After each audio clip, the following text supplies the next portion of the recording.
Welcome students. Last લેક્ચરની અંદર આપણે ગાળણની સાંદ્રતાની ક્રિયાવિધિ ભણી ગયા. બરોબર? કયા મિકેનિઝમ દ્વારા થાય? Counter current mechanism. કાઉન્ટર કરંટની ક્રિયાવિધિ દ્વારા જે છે ગાળણની સાંદ્રતાની ક્રિયાવિધિ જે છે એ થશે. અને આ ક્રિયાવિધિ એટલે કે કાઉન્ટર કરંટ કોની વચ્ચે રચાય તો કે હેનલેના પાસ અને વાસા-રેક્ટાની જે આરોહી અને અવરોહી કેશનલિકાઓ હતી એની વચ્ચે કાઉન્ટર કરંટની રચના થશે. અને આ કાઉન્ટર કરંટને લીધે ગાળણની સાંદ્રતાની ક્રિયાવિધિ જે છે થાય છે, જે આપણે ભણી ચૂક્યા. આજનો આપણો ટોપિક જે છે એ છે મૂત્રપિંડના કાર્યનું નિયંત્રણ, રેગ્યુલેશન ઓફ કિડની ફંક્શન. કે ભાઈ મૂત્રપિંડના કાર્યનું નિયંત્રણ કોના દ્વારા થાય છે? તો ચાલો શરૂઆત કરીએ છીએ આપણે મૂત્રપિંડના કાર્યનું નિયંત્રણ, રેગ્યુલેશન ઓફ કિડની ફંક્શન. તો યાદ રાખવાનું છે મૂત્રપિંડના કાર્યનું નિયંત્રણ અંતઃસ્ત્રાવોના પ્રતિપોષી નિયમન દ્વારા થાય છે. અંતઃસ્ત્રાવોના પ્રતિપોષી નિયમન દ્વારા થાય છે. પ્રતિપોષી નિયમનને આપણે અંગ્રેજીમાં બોલશું ફીડબેક મિકેનિઝમ. Feedback mechanism. બરોબર છે? મૂત્રપિંડના કાર્યનું નિયંત્રણ હોર્મોન્સ એટલે કે અંતઃસ્ત્રાવોના પ્રતિપોષી નિયમન એટલે કે ફીડબેક મિકેનિઝમ દ્વારા થાય છે. તો મૂત્રપિંડના કાર્યના નિયંત્રણની અંદર કોણ ભાગ ભજવે છે? તો ખાસ યાદ રાખવાનું છે મૂત્રપિંડના કાર્યના નિયંત્રણની અંદર મૂત્રપિંડની અંદર આવેલો એપરેટર જેનું નામ છે JGA aperture, જક્સ્ટા ગ્લોમેરુલર operators. જક્સ્ટા ગ્લોમેરુલર operators. જક્સ્ટા ગ્લોમેરુલર operators. અને આ જક્સ્ટા ગ્લોમેરુલર એપરેટર્સમાં શું આવેલા છે તો કે જક્સ્ટા ગ્લોમેરુલર એપરેટર્સ ધરાવે છે JG સેલ્સ, જક્સ્ટા ગ્લોમેરુલર કોષો. તો એક નિયંત્રણ જે છે મૂત્રપિંડમાં આવેલા JGA એપરેટર્સ એટલે કે જક્સ્ટા ગ્લોમેરુલર એપરેટર્સ દ્વારા થશે. બીજા પ્રકારના નિયંત્રણની વાત કરીએ,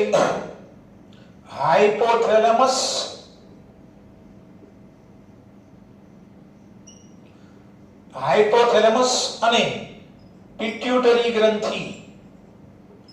હાઇપોથેલેમસ અને પિટ્યુટરી ગ્રંથિ આ બંનેમાંથી આવતો એક અંતઃસ્ત્રાવનું નામ છે ADH, એન્ટી ડાયુરેટિક હોર્મોન.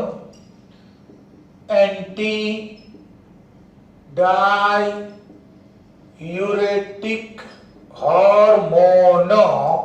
અને જેનું બીજું નામ જે છે એ છે વાસોપ્રેસિન. એન્ટી ડાયુરેટિક હોર્મોન અથવા તો બીજું નામ છે વાસોપ્રેસિન, એના દ્વારા થશે.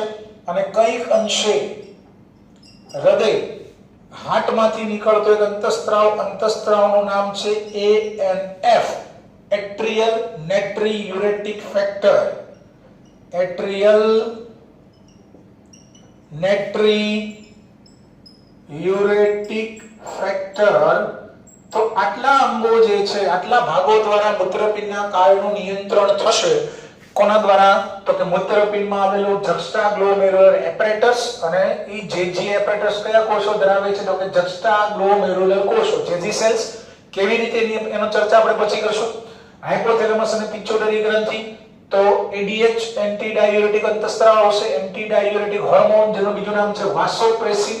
અને હૃદયમાંથી આવતો અંતઃસ્ત્રાવ જેનું નામ છે ANF, that is એટ્રિયલ નેટ્રિયુરેટિક ફેક્ટર. તો આટલા જે છે એ શું કરે છે? મૂત્રપિંડના કાર્યના નિયંત્રણ માટે જવાબદાર છે. તો પહેલા આજે આપણે શું ભણશું?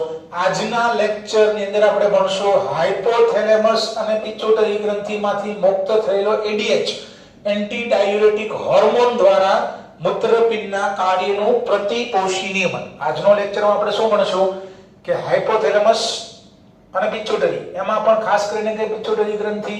પિટ્યુટરી ગ્રંથિમાં બે ભાગ હોય, અગ્ર પિટ્યુટરી ગ્રંથિ અને પશ્ચ પિટ્યુટરી ગ્રંથિ.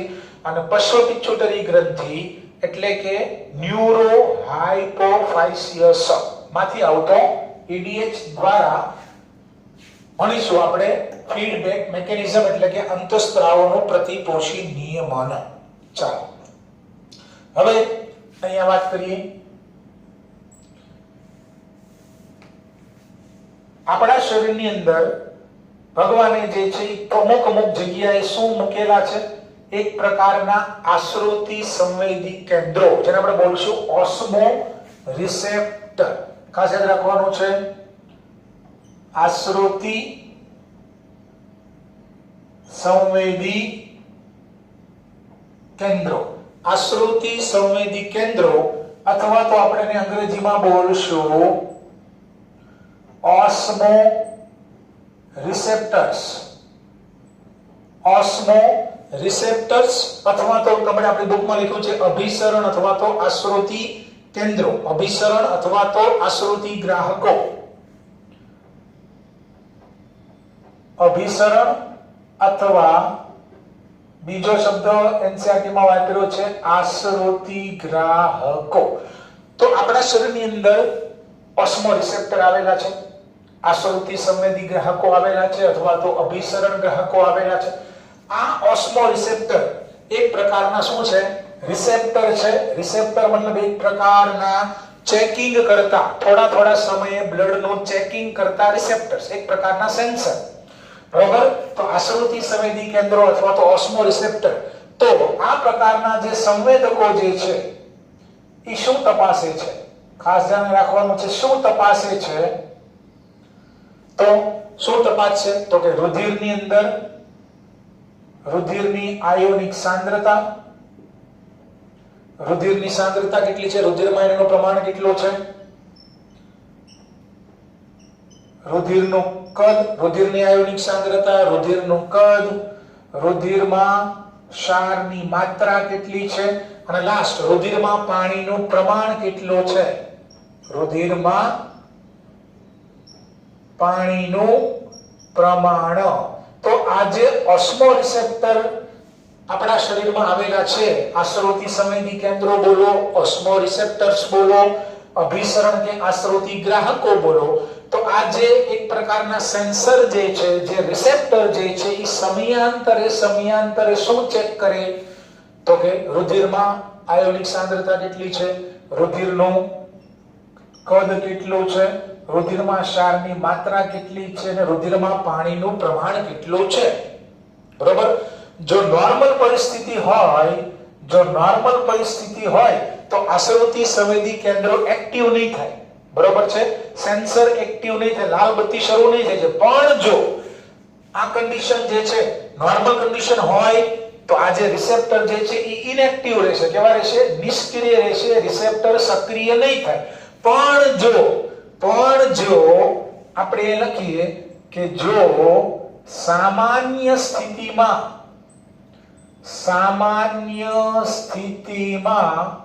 શું થાય? ફેરફાર થાય.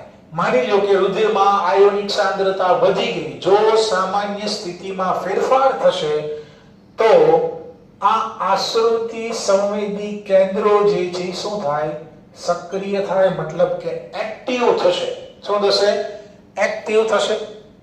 રુધિરમાં માની લો કે રુધિરમાં પાણીનું પ્રમાણ જે છે, લખો છો કે રુધિરમાં પાણીનું પ્રમાણ જે છે એ ઘટી ગયું. રુધિરમાં પાણીનું પ્રમાણ જે છે ઘટી ગયું મતલબ કે મૂત્ર દ્વારા વધારે પાણી શરીરની બહાર જાય છે. મૂત્ર દ્વારા વધારે પાણીનો નિકાલ શરીરમાંથી થઈ રહ્યો છે અને રુધિરમાં પાણીનું પ્રમાણ જે છે ઘટી રહ્યું છે. તો શું થશે? તો આ ઓસ્મો રિસેપ્ટર એક્ટિવ થઈ ગયા, કારણ કે નોર્મલ કન્ડિશનમાં ફેરફાર થઈ ગયો. ઓસ્મો રિસેપ્ટર એક્ટિવ થાય એટલે હવે શું થશે? તો કે ઓસ્મો રિસેપ્ટર એક્ટિવ થાય એટલે ઈ કોને સંદેશો આપશે? હાઇપોથેલેમસ ને સંદેશો આપશે. કોને સંદેશો મળશે? હાઇપોથેલેમસ. હાઇપોથેલેમસ માંથી શું ઉત્પન્ન થશે? તો કે હાઇપોથેલેમસ પોતાનામાંથી કયા અંતઃસ્ત્રાવો ઉત્પન્ન કરશે? તો કે હાઇપોથેલેમસ માંથી રિલીઝિંગ અંતઃસ્ત્રાવ ઉત્પન્ન થશે. અને આ RH હાઇપોથેલેમસ માંથી કોણ નીકળશે? RH એટલે કે રિલીઝિંગ હોર્મોન. અને આ રિલીઝિંગ હોર્મોન કોને મળશે? તો કે હાઇપોથેલેમસ માંથી આ રિલીઝિંગ હોર્મોન પિટ્યુટરી ગ્રંથિ, અને પિટ્યુટરી ગ્રંથિના કયા ભાગ? પશ્વ પિત્તોટરી ગ્રંથિ, યાદ રાખજો પશ્વ પિત્તોટરી ગ્રંથિને ન્યુરો હાઇપોફાઇસિયસ પણ બોલવામાં આવે છે. Neuro hypophysis, neuro hypophysis. બરાબર. તો ઓસ્મો રિસેપ્ટર સક્રિય થઈ ગયા. ઓસ્મો રિસેપ્ટર સક્રિય થઈ ગયા એટલે કે હાઇપોથેલેમસ માંથી રિલીઝિંગ અંતઃસ્ત્રાવ નીકળ્યો અને આ રિલીઝિંગ અંતઃસ્ત્રાવ કોને પાટો મારશે? પશ્વ પિત્તોટરી ગ્રંથિને જગાડશે. અને પશ્વ પિત્તોટરી ગ્રંથિ એટલે કે ન્યુરો હાઇપોફાઇસિયસ માંથી, પશ્વ પિત્તોટરી ગ્રંથિમાંથી એક અંતઃસ્ત્રાવ મુક્ત થશે. અંતઃસ્ત્રાવનું નામ છે એડીએચ અથવા તો વાસોપ્રેસિન. પશ્વ પિત્તોટરી ગ્રંથિમાંથી કયો અંતઃસ્ત્રાવ નીકળશે? પશ્વ પિત્તોટરી ગ્રંથિમાંથી એડીએચ અથવા તો વાસોપ્રેસિન અંતઃસ્ત્રાવનો સ્ત્રાવ થશે. અને આ વાસોપ્રેસિન શું કરશે? તો કે રુધિરમાં પાણીનું પ્રમાણ ઘટી જાય છે, ઘટતું જઈ રહ્યું છે અને મૂત્ર દ્વારા પાણીનો નિકાલ જે છે વધી રહ્યો છે. મતલબ મૂત્રમાંથી પાણીના પુનઃશોષણની જરૂરિયાત છે, કારણ કે મૂત્ર દ્વારા વધારે પડતા પાણીનો નિકાલ જે છે થઈ રહ્યો છે અને રુધિરમાં પાણીનું પ્રમાણ ઘટી રહ્યું છે. તો એડીએચ શું કરશે? એડીએચ શું કરશે? તો એડીએચ ખાસ યાદ રાખવાનું છે, એડીએચ મૂત્રપિંડ નલિકાના પાછળના ભાગો એટલે કે પશ્વ ભાગોમાંથી, મૂત્રપિંડ નલિકાના પાછળના ભાગો કયા કયા થશે? તો કે દૂરસ્થ ગુચરામય પ્રદેશ અને સંગ્રહણ નલિકા સીટી. તો મૂત્રપિંડ નલિકાના પશ્વ ભાગોમાંથી એડીએચ શું કરે છે? પાણીનું પુનઃ શોષણ વધારે છે. મતલબ મૂત્રમાંથી ડીસીટી અને કલેક્ટિંગ ટ્યુબ્યુલ્સમાંથી એડીએચ પાણીના પુનઃ શોષણના દરને વધારી દેશે, પાણીના પુનઃ શોષણને વધારે છે. એટલે જેમ જેમ પાણીનું પુનઃ શોષણ થશે એમ ધીમે ધીમે શું થશે? તો કે પાણીનું પુનઃ શોષણ થશે એટલે ધીમે ધીમે રુધિરમાં પાણીનું પ્રમાણ જે ઘટતું હતું એ ધીમે ધીમે રુધિરમાં પાણીનું પ્રમાણ શું થાય છે? વધે છે. બરાબર. એટલે કન્ડિશન શું હતી કે રુધિરમાં પાણીનું પ્રમાણ ઘટ્યું. ફરીવાર કહું છું, રુધિરમાં પાણીનું પ્રમાણ ઘટ્યું એટલે શું થયું? ઓસ્મો રિસેપ્ટર એક્ટિવ થઈ ગયા, આશ્રુતિ સંવેદી કેન્દ્રો સક્રિય થઈ ગયા. જેવા આશ્રુતિ સંવેદી કેન્દ્રો સક્રિય થયા એટલે હાઇપોથેલેમસમાંથી કોણ નીકળ્યું? Releasing hormone. કોને મળ્યો? પશ્વ પિત્તોટરી ગ્રંથિ, ન્યુરો હાઇપોફાઇસિસ. અને પશ્વ પિત્તોટરી ગ્રંથિ એટલે કે ન્યુરો હાઇપોફાઇસિસ માંથી કયો અંતઃસ્ત્રાવ મુક્ત થયો? એડીએચ, એન્ટી ડાયુરેટિક હોર્મોન અથવા તેનું બીજું નામ છે વાસોપ્રેસિન. અને આ એડીએચ શું કર્યું? તો એ એન્ટી ડાયુરેટિક હોર્મોને મૂત્રપિંડ નલિકાના પાછળના ભાગોમાંથી એટલે કે ડીસીટી અને સીટી માંથી પાણીના પુનઃશોષણને વધાર્યું. એટલે પાણીનું પુનઃશોષણ વધી ગયું અને પુનઃશોષણ પામેલું પાણી રુધિરમાં ભળવા માંડ્યું અને રુધિરમાં ધીમે ધીમે પાણીનું પ્રમાણ શું છે? ઘટ્યું થયું, ધીમે ધીમે શું થવા માંડ્યું? વધવા માંડ્યું. અને એક સમય એવો આવશે કે આ પ્રમાણ વધતા વધતા શું આવી જશે? કેવી પરિસ્થિતિ આવી જાય? સામાન્ય સ્થિતિ, જે નોર્મલ કન્ડિશન હોય એ સામાન્ય સ્થિતિ જે છે આવી જશે. અને જેવી સામાન્ય સ્થિતિ આવી જાય એટલે જે સેન્સર જે છે એટલે કે ઓસ્મો રિસેપ્ટર્સ સામાન્ય સ્થિતિ આવશે એટલે ઓસ્મો રિસેપ્ટર શું થઈ જશે? નિષ્ક્રિય થઈ જાય. ઓસ્મો રિસેપ્ટર ઇનેક્ટિવ થઈ જશે. સમજી લેજો, ઓસ્મો રિસેપ્ટર ઇનેક્ટિવ થશે, ઓસ્મો રિસેપ્ટર ઇનેક્ટિવ થઈ જશે એટલે શું થશે કે ઓસ્મો રિસેપ્ટર ઇનેક્ટિવ થઈ જાય એટલે હાઇપોથેલેમસમાંથી RH નો સ્ત્રાવ બંધ થઈ જશે. હાઇપોથેલેમસમાંથી RH નો સ્ત્રાવ બંધ થઈ જાય એટલે પશ્વ પિત્તોટરી ગ્રંથિમાંથી એડીએચ નો સ્ત્રાવ પણ બંધ થઈ જશે. સમજો, ખાસ સમજવા જેવું છે કે જ્યારે રુધિરમાં પાણીનું પ્રમાણ ઘટ્યું એટલે ઓસ્મો રિસેપ્ટર સક્રિય થઈ ગયા. ઓસ્મો રિસેપ્ટર સક્રિય થાય એટલે હાઇપોથેલેમસમાંથી RH નીકળ્યો. હાઇપોથેલેમસમાંથી RH કોને મળ્યો? પશ્વ પિત્તોટરી ગ્રંથિ. એટલે પશ્વ પિત્તોટરી ગ્રંથિમાંથી કોણ નીકળ્યો? એડીએચ. એડીએચ શું કર્યું? પાણીનું પુનઃ શોષણ કર્યું એટલે રુધિરમાં પાણીનું પ્રમાણ વધ્યું. રુધિરમાં પાણીનું પ્રમાણ વધતા વધતા જ્યારે સામાન્ય સ્થિતિ પાછી આવી એટલે નોર્મલ કન્ડિશન થઈ ગઈ એટલે ઓસ્મો રિસેપ્ટર જે એક્ટિવ થઈ ગયા તે શું થઈ ગયા? નિષ્ક્રિય થઈ ગયા. અને જેવા ઓસ્મો રિસેપ્ટર નિષ્ક્રિય થાય એટલે હાઇપોથેલેમસમાંથી RH નો સ્ત્રાવ શું થઈ જશે? બંધ થઈ જશે, કારણ કે સામાન્ય પરિસ્થિતિ પાછી આવી ગઈ. તો ઓસ્મો રિસેપ્ટર નિષ્ક્રિય થશે એટલે હાઇપોથેલેમસ માંથી RH નો સ્ત્રાવ બંધ થઈ જશે, અને હાઇપોથેલેમસ માંથી રિલીઝિંગ હોર્મોન નો સ્ત્રાવ ન થાય તો પશ્વ પિત્યુટરી ગ્રંથિમાંથી ADH નો સ્ત્રાવ પણ બંધ થઈ જશે. બરોબર, અહીંયા તમે જોઈ શકો છો કે ADH નો સ્ત્રાવ બંધ થઈ ગયો તો એન્ટી ડાયુરેટિક હોર્મોન નો સ્ત્રાવ બંધ કરાવવા માટે કોણ જવાબદાર છે? ADH પોતે. ADH શું કર્યું? ADH નો સ્ત્રાવ કયો? એન્ટી ડાયુરેટિક હોર્મોને પાણીનું પુનઃશોષણ કર્યું, અને પાણીનું પુનઃશોષણ કર્યું એટલે જ ઓસ્મો રિસેપ્ટર નિષ્ક્રિય થઈ ગયા. ઓસ્મો રિસેપ્ટર નિષ્ક્રિય થઈ ગયા તો હાઇપોથેલેમસ માંથી RH નો સ્ત્રાવ બંધ, અને RH પશ્વ પિત્યુટરી ગ્રંથિમાંથી ADH નો સ્ત્રાવ બંધ. તો કહેવાનો મતલબ મારો સમજો, એન્ટી ડાયુરેટિક હોર્મોન નો સ્ત્રાવ થયો, એને આ કર્યું એટલે નોર્મલ પરિસ્થિતિ પાછી આવી, અને એટલા માટે ઓસ્મો રિસેપ્ટર નિષ્ક્રિય થઈ ગયા, અને ઓસ્મો રિસેપ્ટર નિષ્ક્રિય થઈ ગયા એટલે જ ADH નો સ્ત્રાવ શું થઈ ગયો?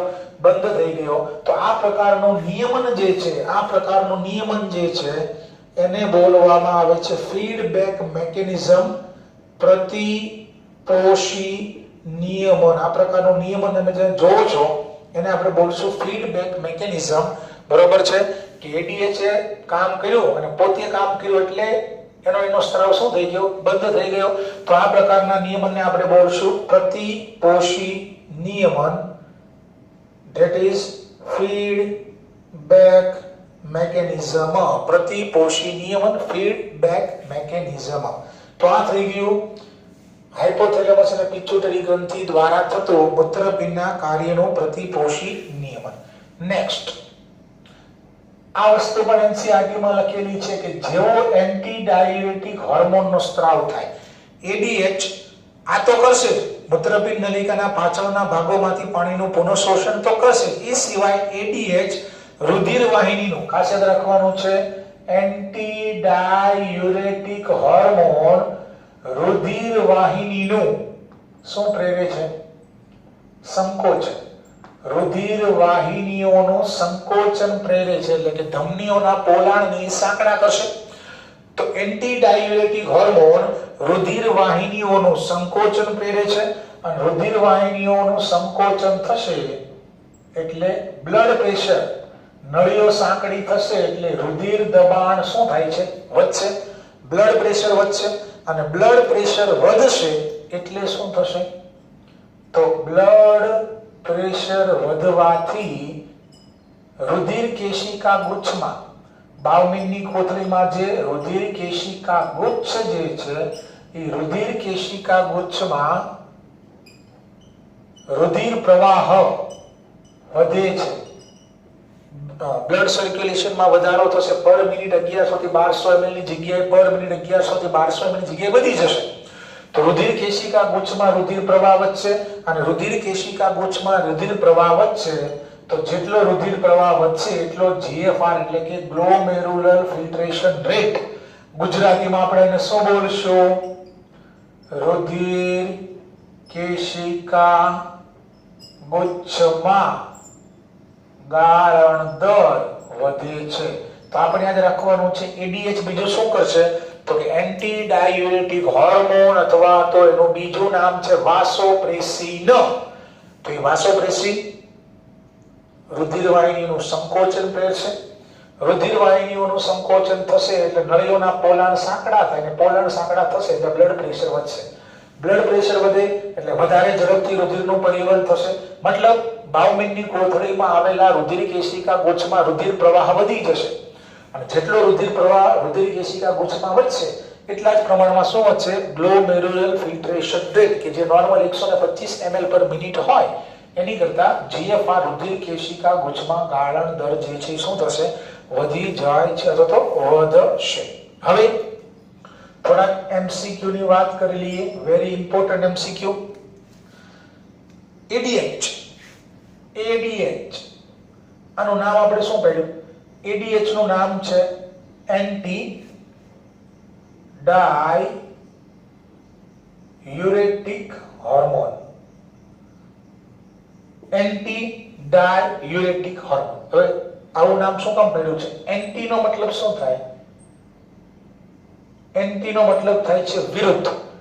ડાયુરેટિક નો મતલબ થાય છે મૂત્ર વૃદ્ધિ. ડાયુરેટિક નો મતલબ થાય છે વધારે પ્રમાણમાં મૂત્રનું નિર્માણ કરવું, મૂત્ર વૃદ્ધિ. અને હોર્મોન એટલે અંતસ્ત્રાવ.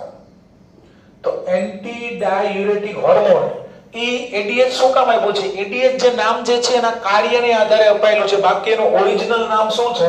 એનું ઓરિજિનલ નામ જે છે વાસોપ્રેસિન છે. એનું પેટ નેમ શું છે? વાસોપ્રેસિન ઇઝ ઓરિજિનલ નેમ. અને એડીએચ જે છે વાસોપ્રેસિન નું પેટ નેમ છે. એના કાર્યને આધારે આપેલું છે કે વાસોપ્રેસિન શું કરે છે? તો કે વાસોપ્રેસિન મૂત્ર વૃદ્ધિ. ગુજરાતીમાં શું બોલશો? કે વાસોપ્રેસિન મૂત્રપિંડ નલિકાના પાછળના ભાગોમાંથી પાણીનું પુનઃશોષણ કરે છે. અને વાસોપ્રેસિન પાણીનું પુનઃશોષણ કરી વધારે પડતા મૂત્રનું નિર્માણ અટકાવે છે. બરાબર? એટલે મૂત્ર વૃદ્ધિ અટકાવતો અંતસ્ત્રાવ વાસોપ્રેસિન મૂત્ર વૃદ્ધિ અટકાવતો અંતસ્ત્રાવ છે. માટે એને ઇંગ્લિશમાં શું બોલીએ આપણે? Anti diuretic hormone. બાકી એનું ઓરિજિનલ નેમ શું છે? વાસોપ્રેસિન. એનું સાચું નામ વાસોપ્રેસિન છે, પણ વાસોપ્રેસિન શું કરતો હતો? મૂત્ર વૃદ્ધિ અટકાવતો હતો, વધારે પડતા મૂત્રનું નિર્માણ અટકાવતો અંતસ્ત્રાવ હતો. માટે તેના આ પ્રકારના કામને આધારે બીજું નામ શું પણ દીધું? Anti diuretic hormone. એટલે મૂત્ર વૃદ્ધિ અટકાવતો અંતસ્ત્રાવ. ધ્યાન રાખવાનું છે. Next MCQ, very important for your NEET. અંતસ્ત્રાવ વાળું ચેપ્ટર જ્યારે આપણે ભણશું ત્યારે આપણે ફરીવાર પણ ભણીશું. અહીંયા તમે જોઈ શકો છો કે એડીએચ એન્ટી ડાયુરેટિક હોર્મોન અથવા તો બીજું નામ છે વાસોપ્રેસિન. એનો સ્ત્રાવ કોના દ્વારા થાય? તો તમે આકૃતિમાં જોઈને કહેશો કે સાહેબ એડીએચ અને વાસોપ્રેસિન હોર્મોન નીકળે ક્યાંથી? તમે કે ચલો પશ્વ પિત્યુટરી ગ્રંથિમાંથી નીકળે, ન્યુરો હાઇપોફાઇસિસ માંથી નીકળે.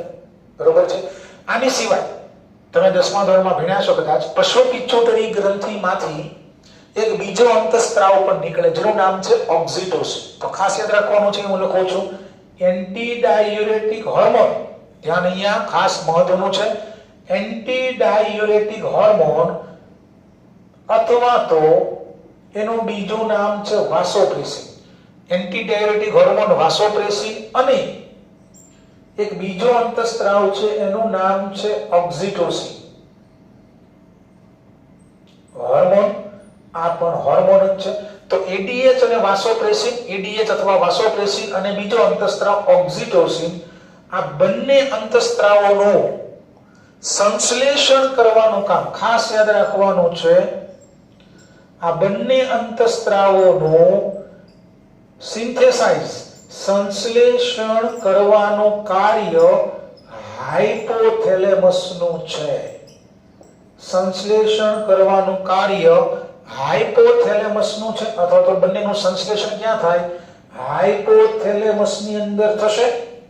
પણ એને મુક્ત કરવાનું કામ, બરોબર, જો હાઇપોથેલેમસમાં વાસોપ્રેસિન અને ઓક્સિટોસિન બંનેનું નિર્માણ હાઇપોથેલેમસ કરે, પણ હાઇપોથેલેમસ પોતે નિર્માણ કરીને એને કોને આપી દે? પશ્વ પિત્યુટરી ગ્રંથિને આપી દે છે. અને જ્યારે જરૂરિયાત હોય ત્યારે એડીએચ અથવા વાસોપ્રેસિન અને ઓક્સિટોસિન મુક્ત ક્યાંથી થાય? પશ્વ પિત્યુટરી ગ્રંથિમાંથી થાય. એટલે ખાસ યાદ રાખવાનું છે.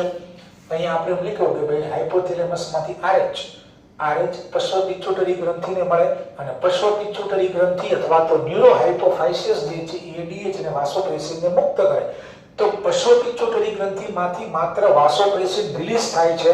વાસોપ્રેસિન બને છે ક્યાં? તો કે વાસોપ્રેસિનનું સંશ્લેષણ કરવાનું કામ હાઇપોથેલેમસનું છે, પશ્વ પિત્યુટરી ગ્રંથિનું નથી. ખાસ યાદ રાખવાનું છે. તો એડીએચ, વાસોપ્રેસિન અને તેની સાથોસાથ બીજો અંતસ્ત્રાવ જેનું નામ છે ઓક્સિટોસિન, આ બંને અંતસ્ત્રાવોનું સંશ્લેષણ કરવાનું કામ હાઇપોથેલેમસનું છે. અને પછી શું થશે? હાઇપોથેલેમસ પોતે બનાવશે, અને પોતે બનાવ્યા પછી એને સ્ટોર કરવા માટે કોને આપી દેશે? સંગ્રહ કરવા માટે કોને આપી દે? પશ્વ પિત્યુટરી ગ્રંથિ. આ બંનેનો સંગ્રહ ક્યાં થાય છે? પશ્વ પિત્યુટરી ગ્રંથિમાં થાય છે. પશ્વ પિત્યુટરી ગ્રંથિ જેનું બીજું નામ છે ન્યુરો હાઇપોફાઇસિસ. ન્યુરો હાઇપોફાઇસિસ, અને જ્યારે જરૂર પડે ત્યારે પશુ પિચ્યુટરી ગ્રંથિમાંથી એનો શું થાય? સ્ત્રાવ થાય. એટલે આપણને એવું જ લાગશે કે ભાઈ તમને પૂછે એડીએચ અને યાદ રાખજો, તમને પૂછે એડીએચ અથવા તો વાસોપ્રેસિન અને ઓક્સિટોસિન નીકળે ક્યાંથી? કોણ એનો સ્ત્રાવ કરે? તો સ્ત્રાવ કોણ કરે? પશુ પિચ્યુટરી ગ્રંથિ એટલે કે ન્યુરો હાઇપોફાઇસિસ માંથી એનો સ્ત્રાવ થાય, પણ એનું નિર્માણ હાઇપોથેલેમસ દ્વારા થાય. ભલે પશ્વ પિચ્યુટરી ગ્રંથિમાંથી નીકળે છે, એનો સ્ત્રાવ કરવાનું કામ પશ્વ પિચ્યુટરી ગ્રંથિનું છે, પણ એ બંને ત્યાં બનતા નથી. એ બંનેનું એટલે કે એડીએચ અથવા તો વાસોપ્રેસિન અને ઓક્સિટોસિન નું નિર્માણ, સિન્થેસાઇઝ, સંશ્લેષણ કરવાનું કામ હાઇપોથેલેમસ નું છે. પણ હાઇપોથેલેમસ આ બંનેનું નિર્માણ કરીને એને સંગ્રહ કરવા માટે કોને આપી દેશે? પશ્વ પિચ્યુટરી ગ્રંથિને આપી દેશે. જ્યારે જરૂર હશે ત્યારે બંનેનો સ્ત્રાવ કોના દ્વારા થાય? પશ્વ પિચ્યુટરી ગ્રંથિ દ્વારા થશે. તો ખાસ યાદ રાખવાનું છે આ વસ્તુ. આજે આપણે ભણી ગયા મૂત્રપિંડના કાર્યો નિયંત્રણ. એક ટોપિક રિવિઝન કરી લઈએ, રેગ્યુલેશન ઓફ કિડની ફંક્શન, મૂત્રપિંડના કાર્યનું નિયંત્રણ. તો પહેલો જ મુદ્દો લખ્યો છે અંતઃસ્ત્રાવના પ્રતિપોષી નિયમન ફીડબેક મિકેનિઝમ દ્વારા થાય છે. કોણ કોણ મૂત્રપિંડના કાર્યના નિયંત્રણ માટે જવાબદાર છે? તો મૂત્રપિંડમાં આવેલું જક્સ્ટાગ્લોમેરુલર એપરેટસ અને એમાં આવેલા જક્સ્ટાગ્લોમેરુલર સેલ્સ. આની ચર્ચા આપણે કાલે કરીશું. એ જ રીતે હૃદયમાંથી નીકળતો એક અંતઃસ્ત્રાવ જેનું નામ છે એટ્રિયલ નેટ્રીયુરેટિક ફેક્ટર ANF, એ પણ મૂત્રપિંડના કાર્યના નિયંત્રણ માટે જવાબદાર છે. અને બીજો હાઇપોથેલેમસ અને પિચ્યુટરી ગ્રંથિ, આ બંનેમાંથી આવતો એન્ટી ડાયુરેટિક હોર્મોન વાસોપ્રેસિન. બરોબર. તો આજે આપણે આના દ્વારા આજે આપણે ભણી ગયા. નેક્સ્ટ લેક્ચરમાં બંનેની ચર્ચા આપણે જે છે કરીશું. તો શું કીધું? તો કે ભગવાને આપણા શરીરમાં અમુક જગ્યાએ શું મૂકેલા છે? એક પ્રકારના સેન્સર. સેન્સર મતલબ ઓસ્મો રિસેપ્ટર્સ, આશ્રુતિ સંવેદી કેન્દ્રો, અથવા તો ગુજરાતીમાં આપણે એને બોલશું અભિસરણ અથવા તો આશ્રુતિ ગ્રાહકો. એ શું ચેક કરતા હોય? તો જ્યારે બ્લડ પસાર થાય ત્યારે શું ચેક કરે કે બ્લડમાં પાણીનું પ્રમાણ કેટલું છે, બ્લડની આયોનિક સાંદ્રતા કેટલી છે, રુધિરનું કદ કેટલું છે, બરોબર, દેહ જળનું કદ કેટલું છે. જો નોર્મલ પરિસ્થિતિ હોય તો સેન્સર બંધ રહેશે, સ્વિચ ઓફ રહેશે અથવા તો સક્રિય નહીં થાય. પણ જો માની લો કે રુધિરમાં પાણીનું પ્રમાણ ઘટી ગયું છે, ઘટતું જઈ રહ્યું છે, તો સેન્સર શું થઈ ગયા? એક્ટિવ થઈ ગયા. મતલબ જો સામાન્ય સ્થિતિમાં ફેરફાર થાય તો સેન્સર એક્ટિવ થઈ ગયું. હવે સેન્સર એક્ટિવ શું કામ થયું? રુધિરમાં પાણીનું પ્રમાણ ઘટે છે અથવા ઘટી ગયું છે, તો શું કરવું પડે? પાણીનું પુનઃશોષણ કરવું પડશે. તો સેન્સર એક્ટિવ થશે. કોને સંદેશો આપે? હાઇપોથેલેમસ. હાઇપોથેલેમસ પોતાનામાંથી કોને મુક્ત કરશે? Releasing hormone. અને આ રિલીઝિંગ હોર્મોન કોને મળે? પશ્વ પિચ્યુટરી ગ્રંથિને મળે. પશ્વ પિચ્યુટરી ગ્રંથિનું બીજું નામ છે ન્યુરો હાઇપોફાઇસિસ. અને પશ્વ પિચ્યુટરી ગ્રંથિમાંથી કોણ રિલીઝ થશે? એડીએચ અથવા તો વાસોપ્રેસિન જે છે રિલીઝ થશે. અને આ વાસોપ્રેસિન શું કરે?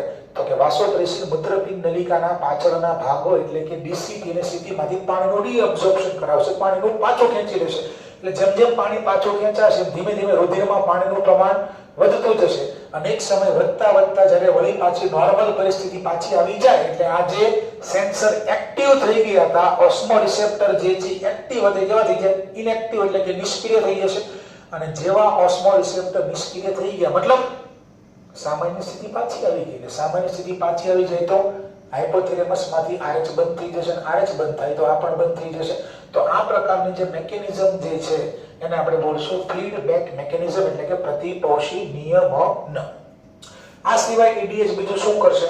તો anti diuretic hormone blood વેસલનું contraction કરે છે, રુધિર વાહિનીનું સંકોચન પ્રેરિત, નળીઓના પોલાણ સાંકડા થશે. નળીઓનું પોલાણ સાંકડો થશે એટલે બ્લડ પ્રેશર વધશે. બ્લડ પ્રેશર વધે એટલે વધારે ઝડપથી રુધિર પરિવહન પામે.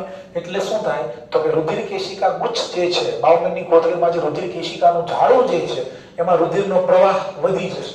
અને વધારે ઝડપથી રુધિર પરિવહન પામશે તો GFR પણ વધશે. મતલબ રુધિર કેશિકા ગુચ્છમાં ગાળણ દર જે છે પણ વધે છે. એડીએચ નો સ્ત્રાવ શું કરશે? GFR વધારશે. બીજું એડીએચ શું છે? આનું ઓરિજિનલ નામ શું છે? વાસોપ્રેસિન. અને એનું હુલામણું નામ શું છે? પેટ નેમ શું પાડ્યું છે આપણે? એડીએચ. શું કામ? એના કામને આધારે કે વાસોપ્રેસિન શું કરે છે? તો કે વાસોપ્રેસિન મૂત્ર વૃદ્ધિને અટકાવતો અંતઃસ્ત્રાવ છે. મૂત્ર વૃદ્ધિ એટલે ડાયુરેસિસ. અટકાવવો એટલે એન્ટી, તો નામ શું બોલ્યું આપણે? Anti diuretic hormone. ગુજરાતીમાં શું બોલાય? મૂત્ર વૃદ્ધિ અટકાવતો અંતઃસ્ત્રાવ. નેક્સ્ટ એમસીક્યુ, એડીએચ અથવા એનું બીજું નામ છે વાસોપ્રેસિન અને ઓક્સિટોસિન. આ બંને અંતઃસ્ત્રાવો જે છે, ઓક્સિટોસિન અને વાસોપ્રેસિન અથવા તો એડીએચ, એ બંને મુક્ત ક્યાંથી થાય? તો કે ભાઈ મુક્ત તો સર પશ્ચપિચ્યુટરી ગ્રંથિમાંથી થાય, ન્યુરો હાઇપોફાઇસિસમાંથી થાય, પણ એને રિલીઝ કરવાનું કામ, એને મુક્ત કરવાનું કામ પશ્ચપિચ્યુટરી ગ્રંથિનું છે, પણ એને બનાવવાનું કામ, એનું નિર્માણ કરવાનું કામ હાઇપોથેલેમસનું છે. હાઇપોથેલેમસમાં બનશે, હાઇપોથેલેમસમાંથી બનીને ક્યાં જતા રહેશે? પશ્ચપિચ્યુટરી ગ્રંથિમાં જતા રહેશે. પશ્ચપિચ્યુટરી ગ્રંથિમાં એનો સંગ્રહ થશે અને જરૂર પડે ત્યારે એનો સ્ત્રાવ થાય છે. તો ખાસ આ પણ મુદ્દો તમારે નીટ માટે યાદ રાખવાનો છે. તો આજે મૂત્રપિંડના કાર્યના નિયંત્રણની અંદર આપણે હાઇપોથેલેમસ અને પિટ્યુટરી ગ્રંથિ દ્વારા થતો નિયમન ભણી ગયા. અને હવે નેક્સ્ટ લેક્ચરની અંદર નીટ માટે બહુ મહત્વનો ટોપિક કયો? મૂત્રપિંડમાં આવેલા જક્સ્ટાગ્લોમેરુલર એપરેટસ દ્વારા અને હૃદયમાંથી નીકળતા અંતઃસ્ત્રાવ એટ્રિયલ નેટ્રીયુરેટિક ફેક્ટર દ્વારા મૂત્રપિંડના કાર્યનું નિયંત્રણ કેવી રીતે થશે અને એની માટેનો એક ટોપિકનું નામ છે RAAS, રેનિન એન્જિયોટેન્સિન આલ્ડોસ્ટેરોન સિસ્ટમ વિશે હવે આપણે નેક્સ્ટ લેક્ચરની અંદર વિગતવાર ચર્ચા કરીશું. ત્યાં સુધી વિડીયોને પહેલેથી લઈને છેલ્લે સુધી કન્ટિન્યુઅસલી જોતા જો, લાઈક કરજો, શેર કરજો, ચેનલને સબસ્ક્રાઇબ કરજો. મળીએ નેક્સ્ટ લેક્ચરની અંદર રેનિન એન્જિયોટેન્સિન આલ્ડોસ્ટેરોન સિસ્ટમની સાથે.